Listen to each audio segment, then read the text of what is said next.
and the Queen Mother Moore Research Institute, and I could not fail being here.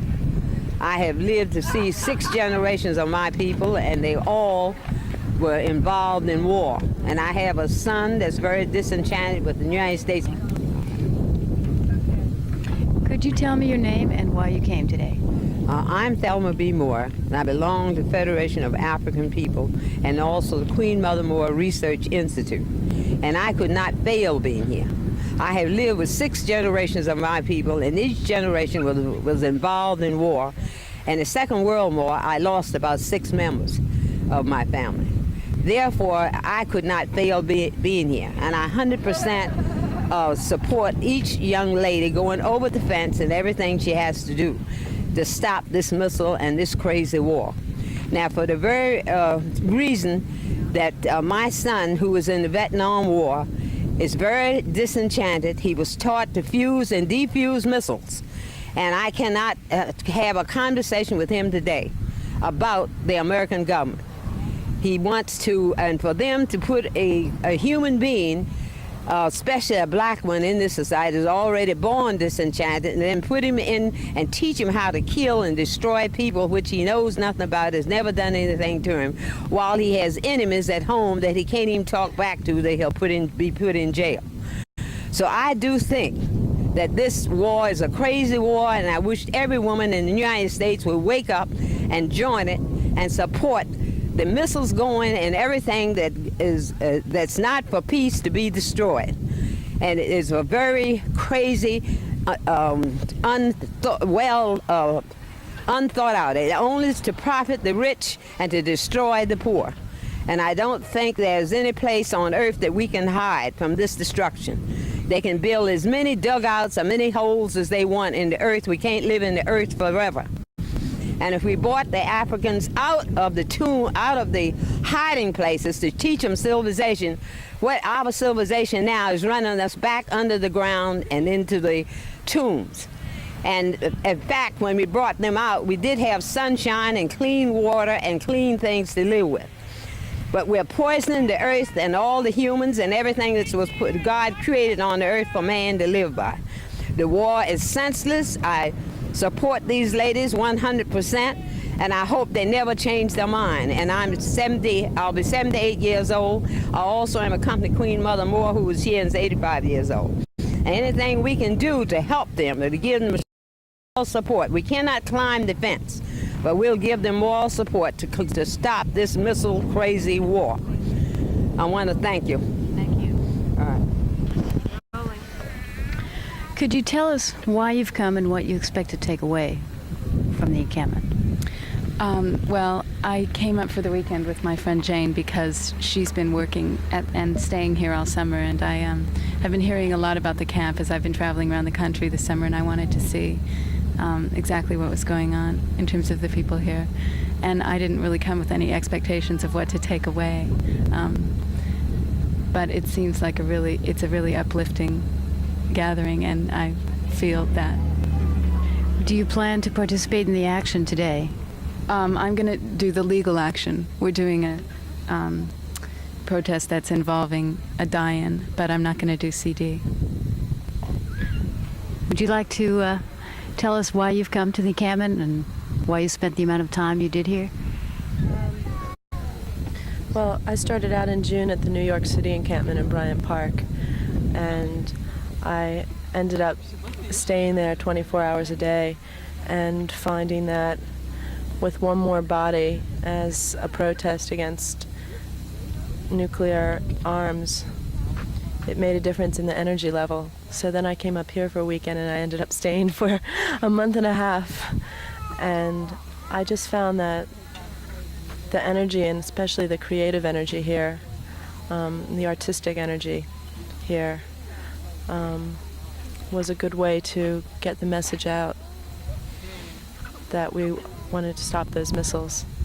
Do you think the message is getting out in a successful way? Truthfully, I feel disappointed with the outreach, the media outreach and the community outreach here. I don't think there's been enough attention paid to getting this out nationally. and to involving the community from day one in it. And I feel like we should be willing to take more risks, even as far as staying here illegally to protest the missiles. Are there any other specific things you could suggest or wish had happened as far as community outreach? I think that, well, in the very beginning of the encampment, for instance, when we were going through the flag dilemma, that instead of making a decision through consensus by ourselves on the land, we should have held a meeting with the community, not to conciliate with them, not to give in to them, but just so they could take part and they could hear how consensus decision making went, so they could understand better how the women felt. It seems that a lot of misunderstanding began with the flag incident, and even after that, let's say, misunderstanding, how do you think it could have been relieved after that decision-making process? Well, when the flag incident happened, I feel what happened was that a war of symbols began. They had the flag, and we had our hands, and we had our pillowcases, but we didn't have any conversation. We didn't have personal relationships with the community members. And symbols are empowering for the person who's using them, but I don't feel they communicate the intentions. They're mysterious. And I think that after the flag incident, we should have right away spent more time with the community members, explaining and leafleting and talking about what this meant and what the pillowcases meant and what the peace crane is, and involving them in the actions that we do that way. I have a question. I've heard that when people have come up here, they have been out talking to townspeople. And considering that our footage is going to be used widely, could you comment at least on the efforts that people have made? And maybe you think they're limited. Maybe you could explain that a little. I only think that we've been limited in the beginning in the sense that there should have been more of that. But the efforts that have been made have been very successful. Mostly we go out there and we find out that they just want to know how we live, and that we're interested in life, and that we're not here to destroy their homes. And if we start on that, and I think we've started on that personal level, and then they've realized the political problems involved. We've discussed the missiles with them later. And I know that it's been successful because people have come and donated money to the camp. A couple MPs have quit their jobs at the depot. But that kind of thing takes a long time. In a sense, the things I'm saying come from impatience. And you just don't think enough of it has been done? Some has been done, but not enough? No, I don't think enough has been done. I don't think that, and I don't mean just directly going into the town and discussing it with them. I mean, even on our actions, there's not enough explanation of what we're doing. We do our slow walk and the keening, but nobody understands. Sometimes people who are watching are moved in some vague sense, because it is it's a very primal emotional act to slow walk. But they can't retain anything logical when they go home. They can't understand what the relationship is between that. Do you have any suggestions for other people who do a similar kind of camp in the future? Do you have any ideas of how it could be more clear to townspeople what the meaning is of the symbols? I think that there should be, well, as I say, my first ideas are just that we have booklets, leaflets to go along with the actions to explain what the slow walk and the other symbols are, and that we involve the community from the beginning in the process, in the feminist process here, of consensus making and open dialogue, because even if they aren't part of the actual running of the camp, taking part in the process, I think, will make them feel more comfortable with how the camp is run and understand us better.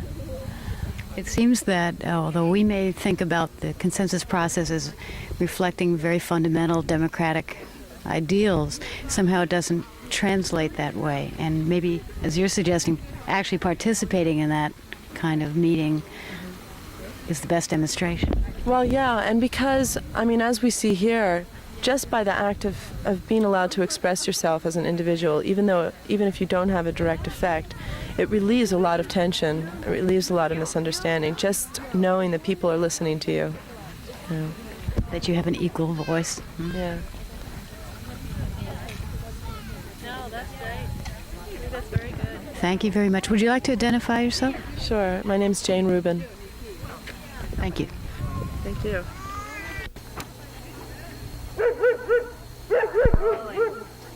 Would you like to tell us why you came up here this weekend? Well, I came up because I was very curious about this, and I really believe that this madness has to stop. And I seriously believe in that. What do you expect to find here? Support, a feeling, and I'm very encouraged by seeing that there are different people from various walks of life. And I hope to bring this back to my community and to inspire gays and straights to do something more about this. And what's your community? Palisades, New York, which is about 20 miles away from New York City. And let me see, I'm a sculptor and I also teach art. I also have taught art at Rocking Community College. And I will be teaching at one point, in a year. And I certainly will talk to my students about this. And what have you found here so far? Well, a great feeling, mostly, and a lot of information. What kind of information? Information about, practical information about the nuclear deployment and the collective madness that's going on, and also information about other places, other resources, and so on. One more question, I'm trying to think of it. Rolling. What do you think of it being an all-women's camp? Oh, I like that idea very much. Why do you like it being an all-women's camp? Because I think that in this case, I think that women tend to be less intimidated and therefore get more work done. What kind of work? Well, the work we've been talking about, which is very important, inspirational work, the sending out of information and so on, but mostly inspirational, I think, at least to me. Good. Thank you very much. You're welcome. Rolling. You want to ask the questions, Grace? But you have to look this way, okay? Why did you come to the peace encampment? Well, I came a long time ago, when it began. And then I just keep coming back because I can't help it. It's like, it's such a dreamland to me. It's like being able to peep into my own, secret dreams since I've been a child, really. And revelations that women can do this new world that's growing all around us. It's the most, I think I love it because there are no authorities and there are no laws, and your decency, your deepest secret sisterhood is appealed to. You act out of what it is to be a woman, and it's so sweet here.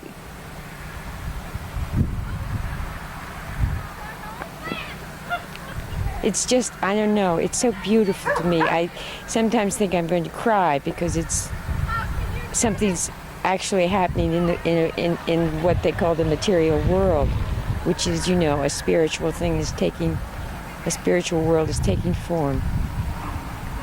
And the love is, I'm sure that the rest of the communities around, the base, everything will be affected by what's the love here. Because that's how things do grow, from love. What's the most significant thing that you'll be taking home with you when you leave? Oh, I think, visual images and the sounds of female voices. And from a distance, the first day I was here, I was shy and I stayed away. And I sat outside the meeting, and it sounded like doves cooing. And then I would hear the excitement of the young ones, with their plans and the way they saw the depot as something to change and something to conquer in a most youthful and optimistic and female way. And the stars, the fields, the faces. And this archetype, the farm itself, the farmhouse, the barn, the age of this place, and the kind of modest beauty of it. And it's all kind of shabby too, what was built here before is old and soft and aesthetic now, and what is new is so part of nature. It's really it's an aesthetic experience, really, I think, as well as, political and... In some ways you've already answered this, but more specifically, could you say why it's important to have a women's encampment? And when you do, could you look in this direction, please? Well, it's important because we're women and we've never been able to do this. First of all, we've never had the land, had the reason, and something so important is never.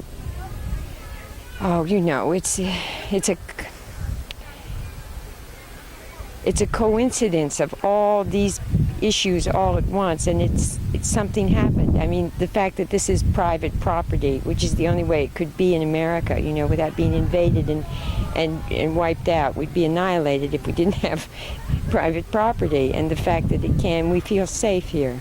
And the fact that there is no, there are no authorities. There are no women that tell us how to be and how to run it. And just just the wonder of its working. I mean, it's so good for everyone, all ages, all kinds of women that come here. And the fact, they're from all around the world too. I wish there were more and different parts of this country too. But I think there will be more. Where are you from?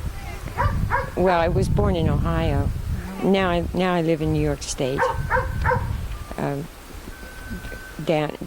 It's near New York City, but not in the city. Okay? Thank you very much. Thank you.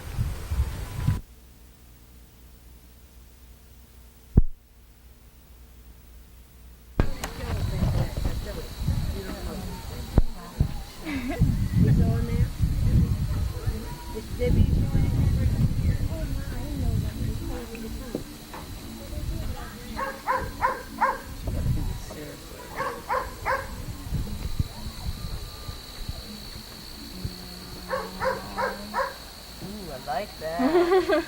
That's neat.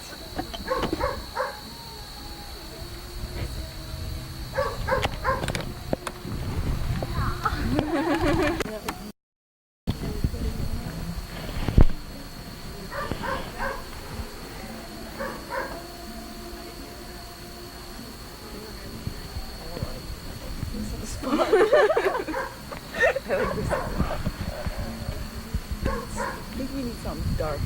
Yes, we do. We need a dark. It's beeping again. Okay, don't worry about it. You can use black if you want. It's not so good. It's pretty thick. What do you think? Let's see. Yeah, let's see what happens. Which slide is going? None of them? None of them?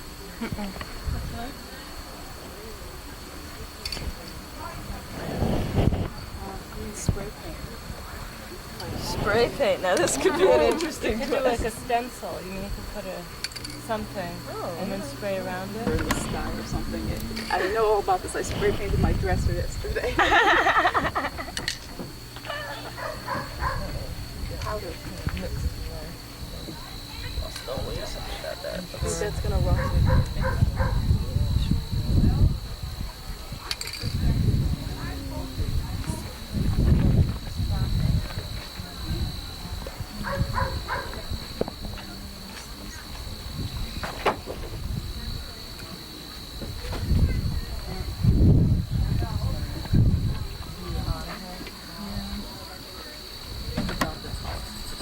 Let's take, what is this blue over here?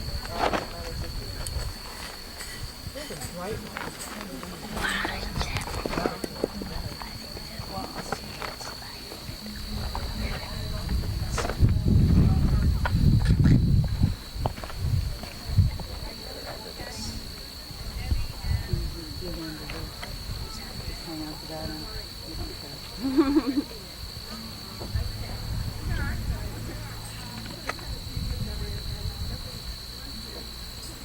Live in fear. That's what gets you. So I'll let anybody take my picture anytime they want to. So I figured, sounds good. So